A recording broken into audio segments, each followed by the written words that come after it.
As well, he proposes placing a tax on targeted advertising, quote, to fund nonprofit civic-minded media, end of quote, part of a larger plan to, quote, increase funding for programs that support public media, end of quote. Wow.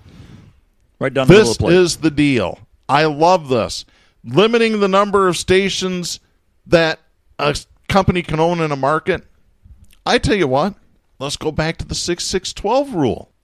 Cannot own more than 6 television stations, period, across the country. Cannot own more than 6 FM stations. Cannot own more than 12 AM stations. That's simple. We got rid of that rule a long time ago. Are you listening, Democrats? Mm-hmm. Are you listening to what a progressive looks like, what it sounds like, what he proposes? Or are you like Twain's people who said no amount of evidence will ever persuade an idiot? We're giving you clear. If that's not strong enough, yeah, he proposed that, get this, the corporations pay, if he's elected, the monies for assistance. Instead of tax dollars, let the corporations who receive American welfare, I mean, could it be any more sensible? Yeah, than that? Yeah. No, this is total common sense. The problem is, common sense isn't very common anymore. No, and the common sense was on Common Dreams. The story, if you want to see it, ladies and gentlemen, is called To Force Billionaires Off Welfare. You heard that right. The billionaires off welfare. Who are the billionaires off welfare? Not the black mother that Reagan claimed, which turned out to be fictitious. Mm-hmm. It's the people like the guy at Amazon. It's the guy that's got the health club down in New York that was protested. Yeah. Sanders' tax would make corporations fund 100% of public assistance. And if you're worried about your son or daughter trying to pay their college debt, Bernie says let's just tax 1/2 of 1% the trading at the stock market. And I want to get back to the media story here. Why do you think NBC, MSNBC, CNN, why do you think that all these big multimedia conglomerates continue to talk in negative terms about Bernie Sanders? Yeah. Yep. They can have polling out that Bernie Sanders, Monmouth just released behind. a brand new poll that Bernie Sanders is technically tied in a statistic heat with Elizabeth Warren for the lead. No, Bernie's in the lead. Period. End of story. He's been in the lead. Don't believe what the multimedia is telling you, because they don't want these proposals enacted, because it's going to cost them money. It's going to cost them power. When they don't have the power, they're not going to get the money. It's that simple. It doesn't get any plainer than this, folks. And don't fall for the Kamala Harris is a progressive bullcrap. Harris had a fundraiser in the Hamptons last week, Darren. Yeah. I don't know, how many millions of bucks did she make? In the Hamptons. And guess who was there? Okay. The California senator and presidential hopeful attracted big-name donors to a series of events, including movie producer Jamie Patrisoff, shoe designer Steve Madden, Frank Baker, the managing partner of a private equity firm that invests in technology sector. According to Bloomberg, Harris attempted to win over donations from the elite by expressing, get this, support for capitalism and attacking Senator Bernie Sanders' Medicare plan for all. Isn't that the same woman that raised her hand on the stage when said, who on the stage is for Medicare for all? Here's a quote. I have not been comfortable with Bernie's plan, Harris said at the fundraiser. However, CNN's Andrew Kracknick pointed out as of Monday afternoon, there were still links on Harris's senator's website showing her as a co-sponsor to Senator's Medicare for all bill in the Senate. Does it get any more two-faced than that? She's a liar. Liars lie. That's to be expected. This is what she said back when she was for. She's kind of like Hillary when she was for health care for all. I tell you what, I'm going to speak to you Kamala Harris supporters, you Beto O'Rourke supporters, your Pete Buttigieg supporters, you Joe Biden supporters. If you're not supporting anybody other than Bernie, this is going out to you right now. You need to take a look at the positions of each and every single candidate. You better look. you better dig a little deeper beneath the surface. Yes, folks, and when you see a windsock, can you see it's a windsock or a weather vane? Because a month ago she said health care should be a right for everyone in this country, not a privilege for the few. That's a line right out of Bernie's genuine playbook. Jack, let me ask you this, because you're now a vegetarian, but you used to be a meat eater. How do you tell if a steak is medium well, rare, or well done? How do you tell? Do you look at the surface of the steak? No, Does the surface tell you? Cut into it. You got to cut into it. That's right. Folks, you got to cut into your candidates. Don't just look at the surface. Don't look at the platitudes that they're speaking out of their mouths. You got to dig a little deeper. You got to do your research. Don't take our word for it. Do your own research. Look at their positions. Look at their votes. Do their votes match their positions? If they don't, you probably shouldn't vote for that person because they're a liar. These corporate Democrats count on the fact that you have amnesia. You're not going to remember her quotes that said no family should be forced into debt to pay for medical treatment and that Medicare is the most popular health plan in the country because it works. Because you forgot that when she stood in front of these investors and said she was attacking Bernie for his Medicare for All plan, you would say, what the hell kind of consistency is that? And you wouldn't keep thinking they're genuine candidates. Speaking of phonies, Biden came out with a quote today that matches, in my book, Trump's idiocy. He goes, did you hear this?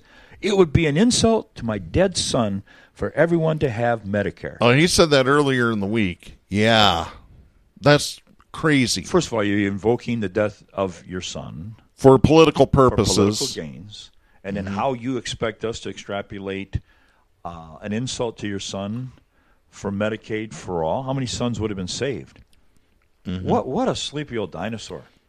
Yeah, Biden. I don't know. Harris, Buttigieg leads the entire field with I don't know how many donations from billionaires, but he's like 20-some.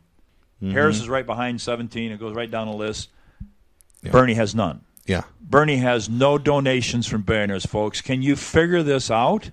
Yeah. Who's looking out for your best interest? Is it the guy that's taking donations from the pharmaceutical industry, from big oil, from big media? Or is it the guy that's raising money, $27 a pop? You got to dig a little bit. Like Darren said, you got to cut into the meat. Take a look. If you do that, you'll hear Harris said Israel meets human rights standards. Just days after its forces, okay, now get this, wounded 92 Palestinian civilians. If you're paying attention, if you could get your addiction away from CNN and MSNBC and do a little research, like Chomsky said, you should read 50 different news sources a day. Mm-hmm. You discover that her quote that Israel has done no human rights violations is absolutely laughable. It is. And then we wouldn't have 20 more of these phonies standing on the stage. When's the next debate? It's coming up real soon. Yeah. It's coming up soon. Still 20 of them. I want to hit this off-the-cuff story. I got this off of Yahoo News Australia. Listen to this. A stripper has reportedly forced the evacuation of an Adelaide club after her act lit the stage on fire. South Australian Metro Fire Services attended the fire at Crazy Horse in the early hours of Wednesday at about 12:10 a.m. local time. A spokesperson told Yahoo News Australia damage was done to the curtains and stage to the tune of $3,000. The venue had to be evacuated. Crazy Horse was hosting the Miss Nude Australia contest, and Harley Van Dangerfield was performing at the time. Miss Van Dangerfield is a fire dancer, and a picture on her Instagram shows her dancing on a flaming stage at Crazy Horse. A male patron told news.com.au the woman danced as fire sprinklers were going off. He told the agency, quote, I reckon she was doing a shower show. End of quote.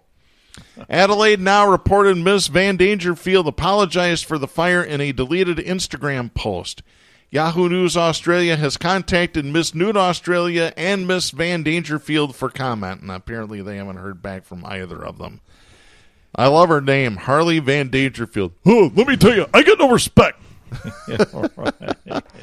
She definitely doesn't look like Rodney, I'll tell you that much. Oh, really? Oh, Yeah, there's a picture of her with the flames all around her. To take a peek. I got to tell you, we've had fire performers in the past. When we had our listener appreciation party a couple of years ago, Mary Harrington, who has been a guest co-host of this show and was the former host of Women Libs Radio, she does fire performances. And by the way, if you want to book her, contact me and you can make that happen.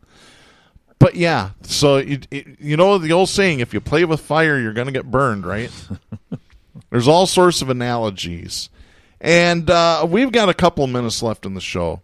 We're recording this show on Friday, August 30th, 2019. We're coming up on an extended weekend. Labor Day is coming up. And a lot of people have really forgotten what Labor Day is about. And we're here to remind you about why the holiday happened. It isn't because of God. It isn't because of the government. It's because of organized labor. Mm-hmm. The unions in this country, the backbone of this country, is why we have Labor Day. And I've got a great story here from the World Socialist website. It was published on August 30th by Jerry White. We talked about this last week for a little bit. But thousands of auto workers completed voting Thursday to authorize strike action when the contracts for 155,000 General Motors, Ford, and Fiat Chrysler workers expire on September 14th. While the full tally has not yet been released by the United Auto Workers, workers across the U.S., including in the largest factories, cast near unanimous votes to walk out in order to fight for substantial improvements in wages and working conditions. Some of the plants have received up to 99% yes votes on a strike authorization. Now, this kind of comes in at about the same time that on Thursday, the FBI raided the house of the president of the United Auto Workers Union because they're looking into corruption scandals that have involved the vice president of the union and several other officials. Well, here's the thing. I want to read this from the World Socialist website. Both the Democrats and Republicans fear that the UAW will not be able to contain the opposition of auto workers and that a strike could become a catalyst for a much broader movement of the working class against social inequality. Think about that, folks. That's really what it boils down to. If you want to thank somebody for a 40-hour work week, for an 8-hour work day, for paid vacation time, for paid sick time, for paid anything, thank a union. Go up to a union member and thank them. Shake their hand. We're out of time for this week. I'm Darren Gibson. I'm Jack Prince. For Kristen Cook, please support independent media and the First Amendment. The stations that carry Southpaws do not necessarily share the opinions expressed on the show. Southpaws is protected by the First Amendment to the U.S. Constitution and is copyrighted by Big D Entertainment. All rights reserved.